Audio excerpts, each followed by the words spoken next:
Hello, my name is Jocelyn. I am 31 years old, and I have been living the life I have always dreamed of. My husband and I were happily settled in our beautiful dream house, a place we had worked hard to own since our wedding 2 years ago. It was a spacious and stunning home, complete with a big garden and a refreshing pool. We had saved diligently for years to make this dream a reality, and we both had thriving careers to thank for it. Me as a lawyer and him as a doctor. Life was perfect until the day his parents moved in with us. At first, it seemed like a temporary arrangement, a chance for them to get back on their feet after facing some financial setbacks. My husband, being the caring son that he was, couldn't turn them away in their time of need. We agreed to welcome them into our home, hoping it would only be for a short while. But as days turned into weeks and weeks into months, it became evident that this temporary situation wasn't going to end anytime soon. His parents seemed to have grown comfortable in our house, making themselves at home quite literally. They started taking control over the house, imposing their own rules and preferences. One day, they did something horrible to show me that I do not belong in this place. This story is about how I exposed them in front of their son. My in-laws showed up at our house in the middle of the night, telling me that they had lost their home and their savings in a scam, and they had nowhere else to go. My husband offered to let them stay with us until they got back on their feet. Jocelyn, Abel, we need to talk. Something terrible has happened. We've lost our home and all our savings in a scam. We have nowhere else to go, darling. We're left with nothing. Our hearts ache, but we didn't know who else to turn to. Mom, Dad, you don't have to worry. We'll find a way to help you through this. Stay with us until you can get back on your feet. We'll face this together. Kids, we can't thank you enough for your kindness. We promise we'll find a way to repay you for this. We're family, and family stands by each other. Don't worry about repayment, Mr. Johnson. Our priority is to help you rebuild your lives. Jocelyn, dear, thank you. We'll do everything we can to get back on our feet as soon as possible. Before my in-laws moved into our house, I had decided to take a short break from work. Little did I know that they would misinterpret my temporary absence as being jobless. Just 4 days after their arrival, my mother-in-law approached me with a well-meaning but misguided concern. I was taken aback by her straightforward question, not expecting such a conversation so soon after their arrival. Nevertheless, I composed myself and responded politely, but my mother-in-law seemed to be unconvinced with that answer. Why don't you go to work? Do you depend entirely on Abel for financial support? Oh no, it's not that I'm jobless. I took a few days off from work to relax and recharge. I plan on returning soon. Well, dear, it might be a little burdening for Abel if you don't handle your expenses. You should consider being financially independent. I appreciate your concern, sir, but please rest assured I'm not entirely dependent on Abel for my expenses. I have my income and contribute to our household finances. This break is simply a way for me to take care of myself and recharge. Once I'm back at work, things will go back to normal. All right, dear. I just wanted to make sure everything is all right.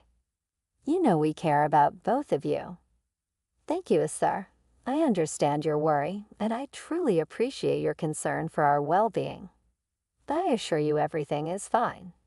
I'll be back to work soon, and we'll continue managing our expenses as we always have. After that conversation, things between my in-laws and me took a turn for the worse.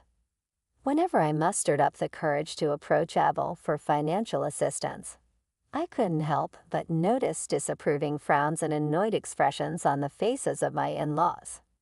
It seemed as though they had formed a negative opinion of me. One day, as I was passing by the living room, I overheard a conversation between my father-in-law and mother-in-law. I just don't understand why she refuses to go to work. She's been jobless for weeks now. It's as if she's relying solely on Abel's wealth to fund her shopping spree. I talk to her about the same. She says she handles all the expenses by herself, but I see her asking for money from Abel every time. I always had my doubts about her, dear. She must think we're fools, believing that she can take advantage of Abel's hard-earned money without lifting a finger herself. I think we must talk to Abel or Jocelyn directly. I am not in support of this decision of theirs. My heart sank upon hearing their misguided assumptions about me. They had painted me as a lazy gold digger, someone who squandered Abel's wealth on frivolous shopping instead of contributing to the household. I'd always dreamed of a harmonious family life after marrying Abel. I didn't know that my in-laws had a different idea of how things should be. Every day, I found myself at the beck and call of my in-laws, who seemed to relish in bossing me around. They treated me as if I were some kind of gold digger, assuming that I depended solely on their son for everything.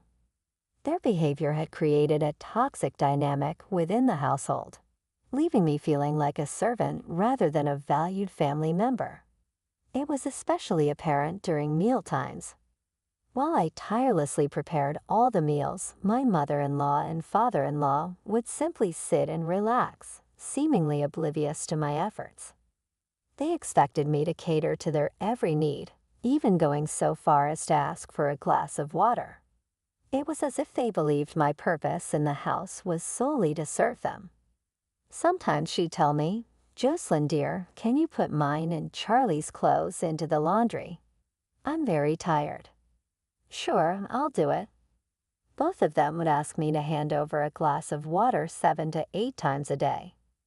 The house looked like a complete mess, and even the maid was tired of their behavior.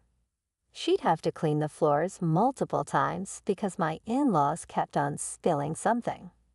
I don't want to get started on the noises. They turned on the TV and watched variety shows at full volume, giving me a lot of headaches. Every time I'd sit in front of my laptop to check documents and case papers, my mother-in-law would ask me to get her something. Like this one time. "Jocelyn dear, I have a little fever. Can you please get me some medicines?" "Esther, you can log into an online pharmacy app. They'll deliver in half an hour, and that's exactly how much it would take me to bring them myself. That asks for an extra cost. You're over here doing nothing, just scrolling through your laptop. Why can't you get me my medicines? You are seriously so lazy." "Esther, I'm over here checking some important documents.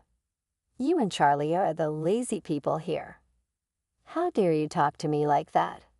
I am your mother-in-law, and my son is the one who's paying for you. You should listen to everything I say. I hope you're not forgetting that your son is also my husband, and we built this home together.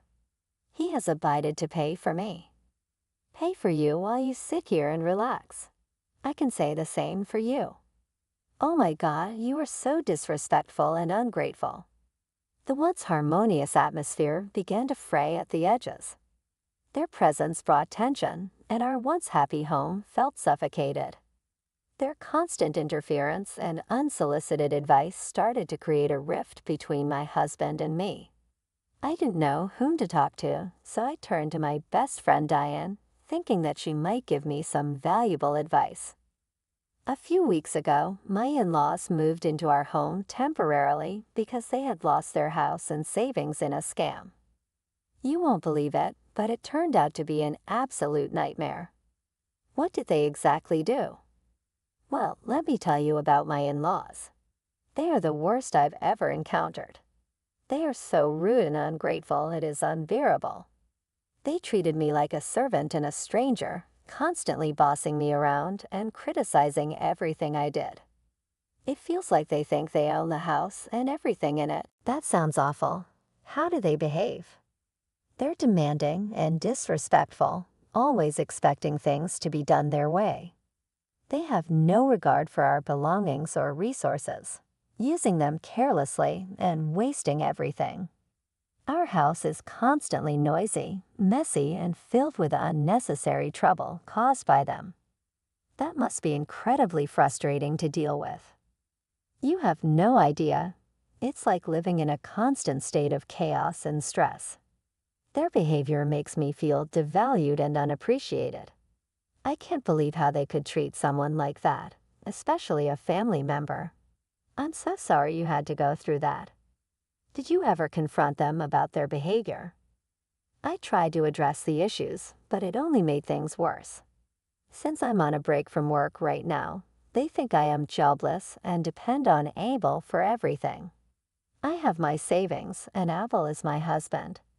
Of course, I'd ask him for money. He married me. They constantly disrespect me. My dream home is becoming a nightmare for me. See, Jocelyn, why don't you talk to Abel about it? He should understand that his parents are in the wrong this time. Yes, I think so. I should talk to him. One evening, as we sat in the living room, I gathered the courage to speak my mind.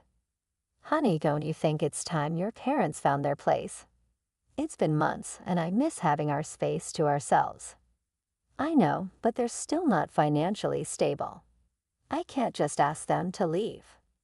I'm not saying we should abandon them, but we deserve our space too. This was our dream house, remember? It's just about a few days. They'll leave soon. As the days passed, my frustration grew. The once joyful conversations at the dinner table turned into tense silences. My husband's attention shifted, and it felt like I was slowly losing him to his parents' demands. Then one day, while my husband was at work, his parents requested a serious conversation with me. They asked me to sit down, their faces stern and disapproving. It was a conversation I never anticipated. Listen, we need to talk. We've reached a decision, and we believe it's time for you to leave. Yes, we don't like you or trust you. We feel like you're just using our son for his money. You're jobless, and we believe you're a gold digger. But that's not true. I love your son genuinely. I never married him for his money. I married him because I love him.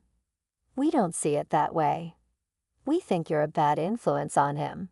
You're not good enough for him, and he deserves better. We want you out of his life and out of our house. Consider this your one warning. Can we talk about this? There's nothing to talk about. We've made our decision. But why? I don't understand. I love your son, and I thought we had a good relationship. And remember, I made it clear that I am not jobless. This is a break that I took to focus on my life. You may love him, but we don't believe you truly care for him. You're just after his money. And what kind of job allows you to take months off? That's not true. I married him because I love him, not for his money. He was just a student when we first met. Oh, come on. We know your type. You saw an opportunity and took advantage of it.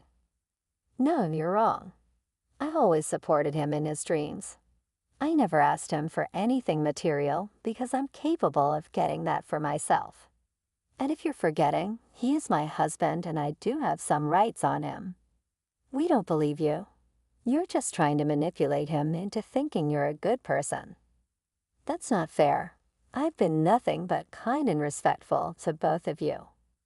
You may act nice, but we see through your act. You're a bad influence on him, and we won't stand for it. Can't we find a way to work things out? I don't want to lose my marriage. It's too late for that. We've already made arrangements for you to leave in a week. A week?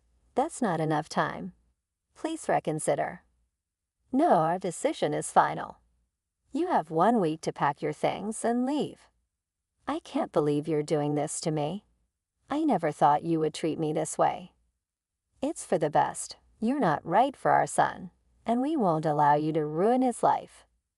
You can't control our lives like this. We're adults, and we can make our own decisions. We know what's best for him, and he will thank us one day. Well, I won't leave without a fight. I love him, and I won't let you tear us apart. We'll see about that. But mark our words, you are not welcome here anymore. I won't lie, I was enjoying the drama, but this was taking a weird turn. I couldn't help but laugh because they thought I was jobless. The expressions on their faces clearly showed that they thought I had gone crazy. Well, let me set the record straight. I am not jobless or a gold digger, as you might have assumed. I am a successful lawyer with a thriving career and financial independence. Is that so? And why do you think we'll believe you? You ask Abel for money every now and then. I think you are lying. No, that couldn't be further from the truth. In fact, I contributed equally to our household expenses and even helped pay for half of the house we used to live in. I have all the legal documents to prove it. But more importantly, despite the recent events, I want you to know that we have a loving and healthy marriage. We're happy together. Yes, we faced financial challenges, but our relationship was built on love and mutual support. Are you saying that you have a successful career? Honey, you're so delusional. Oh, is it me who's delusional, or is it you guys who are running away from the police? Their faces turned pale, realization dawning upon them. The comfortable mask they wore had shattered, revealing their true nature. The weight of their actions began to weigh heavily on their conscience as they faced the impending consequences of their deeds. Well, what nonsense are you talking about? Well, let me tell you something else. I discovered your little scam, and I've reported it to the authorities. You're not victims. You're criminals who have deceived and swindled countless people out of their hard-earned money. What? That's preposterous. How dare you accuse us of such things? Oh, it's not just an accusation. The evidence is overwhelming. The police are actively searching for you, and it's only a matter of time before you're caught. This can't be happening. We're respected members of society. Respected members? Cheating innocent people out of their money is anything but respectable. You thought you could get away with it, but justice will prevail. The law will catch up to you, and you'll face the consequences of your actions. This is outrageous. How could you betray us like this? We are your husband's parents. You betrayed me first by tricking me into leaving my own house, and now you've harmed so many innocent people. I won't stand idly by and watch you hurt more lives. The truth will prevail, and you'll be held accountable for your crimes. But it was because of a misunderstanding. We thought you were a bad influence on our son. Yes, I agree you were a bad influence on our lives, and I made sure to report it to the authorities. What? You're bluffing. No, I'm not. You're not victims. You're criminals who have cheated hundreds of people out of their hard-earned money. The police are after you, and it's only a matter of time before they catch up. Just as our conversation reached its peak, a knock on the door interrupted us. I opened the door to find police officers standing there, ready to take my in-laws into custody. They had been tirelessly tracking them down for months and were grateful that I had tipped them off. Are these the individuals you reported? Yes, officers, these are the ones. The police officers wasted no time. They swiftly handcuffed my in-laws and read them their rights. Their faces turned pale with the realization that their actions had finally caught up with them. We've been after them for quite some time. Thank you for your cooperation. Your tip-off has helped us bring these criminals to justice. You're welcome, officers. I couldn't stand by while they continued to harm innocent people. It's good to see justice being served. With my in-laws now in police custody, I felt a sense of relief. The deception had been exposed, and they would now face the consequences of their actions. The police officers expressed their gratitude once more before escorting my in-laws away. Later that day, when Abel, my husband, returned from work, I knew it was time to share the whole story with him. I laid out the details of his parents' financial misdeeds, not holding back any information. To my relief, Abel stood by my side, understanding the depth of their betrayal and the need for consequences. We'll get through this together. Lastly, I was actually grateful that our home now belonged to us, and no one could invade our privacy again. Our once peaceful life was back on track, with his parents facing the consequences of their actions.